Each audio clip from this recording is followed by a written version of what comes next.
My name is Eleanor Vance, and I believed in the power of regulations, not as bureaucratic red tape, but as a shield, protecting the fragile balance between human progress and the natural world. That belief led me to a career as an EPA compliance officer, a role I held with unwavering dedication. My job was to ensure that companies adhered to environmental laws, preventing pollution, safeguarding public health, and preserving ecosystems. It was a mission, not just a job. When the opportunity arose to join Sterling Industries, a seemingly reputable manufacturing giant, as their in-house environmental compliance manager, I saw it as a chance to make a real difference from within. I envisioned collaborating, guiding, and fostering a culture of genuine environmental responsibility. Sterling Industries, with its sprawling facilities and complex operations, presented a significant challenge, but also a chance for significant impact. Their initial pitch was impressive, a commitment to sustainability, innovation, and community welfare. I arrived with high hopes, a meticulous eye for detail, and a heart full of optimism. My first few weeks were a whirlwind of introductions, facility tours, and deep dives into existing documentation. The company had a glossy facade, polished reports, certifications proudly displayed, and an environmental policy statement that read like poetry. Yet beneath the surface, a subtle unease began to stir within me. The air in certain parts of the plant carried an acrid tang that lingered longer than it should. The wastewater treatment logs seemed almost too perfect, lacking the minor fluctuations and anomalies that are natural in complex systems. My gut, honed by years of sniffing out discrepancies, began to tell me something was off. My direct supervisor was Mr. Harrison, the head of operations. He was a man in his late 50s, always impeccably dressed, with a smile that never quite reached his eyes. He'd pat my shoulder, offer generic encouragement, and then subtly steer me away from areas he deemed less critical or already handled. "Eleanor, my dear," he'd say, his voice smooth as polished stone. "We appreciate your enthusiasm, but let's not get bogged down in minutia. We're a lean, efficient operation here. Trust the system." His words, meant to reassure, only amplified my suspicion. I started my deep dive, not just reviewing reports, but physically inspecting the facilities, tracing waste streams, analyzing production processes, and cross-referencing data. The more I looked, the more the cracks in Sterling's polished veneer began to show. I found evidence of improper hazardous waste storage, drums leaking slowly into the ground behind a rarely used warehouse. The air filtration systems in the chemical processing unit were clearly outdated and often bypassed, allowing noxious fumes to escape into the atmosphere, a fact corroborated by the persistent complaints from residents in the nearby town. And the wastewater discharge? It was often exceeding permissible levels for heavy metals, masked by falsified reports and selective sampling. Each discovery was a punch to my gut. This wasn't just negligence. It felt like willful disregard, a calculated gamble that no one would notice or care enough to challenge them. I documented everything meticulously. Photographs, timestamps, detailed notes, witness accounts from concerned and often intimidated lower-level employees who, in hushed tones, confirmed my findings. I created a robust internal database, knowing that one day this evidence might be all I had. I began to raise my concerns internally, starting with Mr. Harrison. I presented him with my findings, laid out the evidence, and offered actionable solutions. His smile grew tighter. "Eleanor," he sighed, leaning back in his executive chair. "These are minor operational hiccups. Every plant has them. We'll get to them eventually. No need to sound the alarm bells, all right? You're rocking the boat, and frankly, it's not good for morale." He dismissed my detailed reports with a wave of his hand, subtly implying that my job was to manage compliance, not expose problems. Undeterred, I escalated. I scheduled a meeting with Mr. Sterling, the CEO himself. He was a charismatic man, known for his philanthropic endeavors and public pronouncements on corporate responsibility. I walked into his opulent office, a thick binder of evidence clutched in my hands, ready to appeal to his stated values. I explained the severity of the violations, the potential fines, the irreversible environmental damage, and the significant risks to Sterling's reputation. I spoke passionately about the ethical imperative to act. Mr. Sterling listened, his expression unreadable. When I finished, a heavy silence filled the room. Then he steepled his fingers, a faint, condescending smile playing on his lips. "Eleanor," he began, his voice calm but laced with steel, "I appreciate your diligence, truly, but you seem to misunderstand the realities of running a multi-billion-dollar corporation. We operate on razor-thin margins. Every penny saved on, shall we say, non-essential expenditures goes back into innovation, job creation. We are a pillar of this community. And frankly, your findings are disruptive. They create unnecessary panic, and they threaten our profitability." He stood up, signaling the end of our conversation. "I expect you to be a team player, Eleanor. Find solutions that work for Sterling Industries, not against us." That meeting was a turning point. It became chillingly clear that Sterling Industries wasn't interested in genuine compliance. They were interested in the appearance of compliance, and I was an inconvenient truth. The atmosphere at work became increasingly hostile. My emails were ignored, my proposals for corrective actions were shelved, and I was subtly ostracized. Colleagues who had initially been friendly now avoided eye contact. Mr. Harrison began scheduling me for trips to remote, less problematic facilities, effectively trying to get me out of the way while the real issues festered.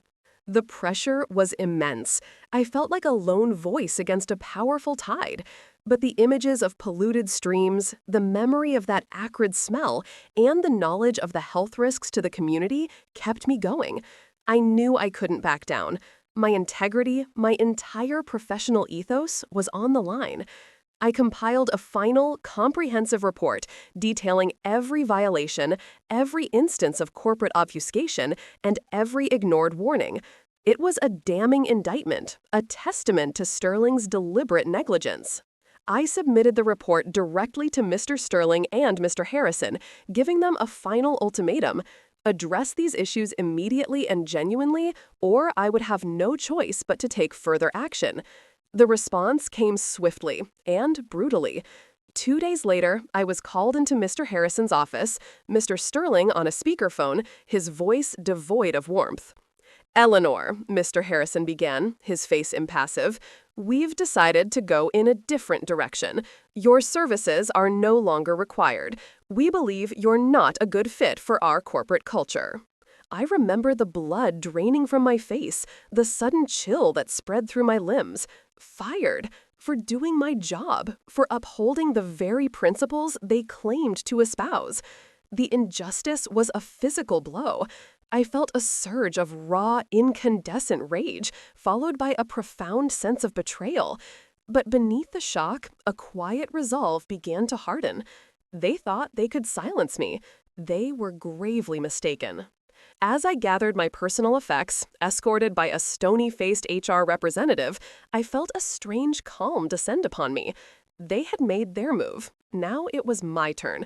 I had anticipated this possibility, preparing for it with the same meticulousness I applied to my compliance reports. Every document, every photograph, every recorded conversation, every email exchange, it was all securely backed up, off-site, far from Sterling's reach. I had built my case brick by brick, not just for my employer, but for the Environmental Protection Agency. The first few days after the firing were a blur of anger, anxiety, and a deep-seated fear for my future. But that quickly gave way to a focused determination. I immediately contacted my former colleagues at the regional EPA office. It wasn't an easy conversation. Whistleblower cases are complex, often met with initial skepticism, and require irrefutable evidence. But I had that evidence, meticulously organized and cross-referenced. I presented my case to a senior EPA investigator, a woman named Agent Rodriguez, whose sharp eyes missed nothing. I laid out the detailed history of Sterling's noncompliance, the specific regulations violated, the environmental impact, and the company's deliberate attempts to conceal the truth and silence me. I handed over binders full of data, photos, and internal memos. Agent Rodriguez listened patiently, her expression growing increasingly grim with each piece of evidence. "This is serious, Miss Vance," she said finally, tapping a pen on my meticulously compiled report. "Very serious. It's not just a few minor infractions. This points to systemic, willful noncompliance. We'll open a full investigation." The investigation was a marathon, not a sprint. The EPA moved deliberately, methodically. They sent in their own teams to conduct unannounced inspections, collect independent samples, and interview employees. Sterling Industries, predictably, put up a wall of corporate lawyers and PR spin. They denied everything, claiming my allegations were baseless, the actions of a disgruntled former employee with a vendetta. They even tried to discredit me, suggesting I was incompetent or overly aggressive in my role. But the evidence spoke for itself. My careful documentation provided a roadmap for the EPA investigators, allowing them to pinpoint the exact locations of violations, the dates of noncompliance, and the extent of the environmental damage. They found the leaking drums, the bypassed air filters, the doctored wastewater logs. They interviewed the same lower-level employees who had confided in me, now emboldened by the presence of federal agents. The truth, slowly but surely, began to unravel Sterling's web of deceit. The tension during this period was palpable. I lived in a constant state of anxious anticipation, knowing that my future and the fate of a critical environmental cause hung in the balance. There were moments of doubt, moments when I wondered if I had been foolish, if I should have just kept my head down. But then I'd remember Mr. Sterling's condescending smile, Mr. Harrison's dismissive wave, and the sheer audacity of their environmental recklessness, and my resolve would harden once more. Months turned into what felt like an eternity. The EPA's investigation was thorough, leaving no stone unturned. Finally, the day came. I received a call from Agent Rodriguez. Her voice, usually calm and professional, carried a note of triumph. "Miss Vance," she said, "we've concluded our investigation into Sterling Industries. The findings are conclusive. They have been found guilty of multiple counts of willful environmental noncompliance." A breath I didn't realize I was holding escaped me. "And the penalty?" I asked, my voice barely a whisper. "A substantial fine," she replied.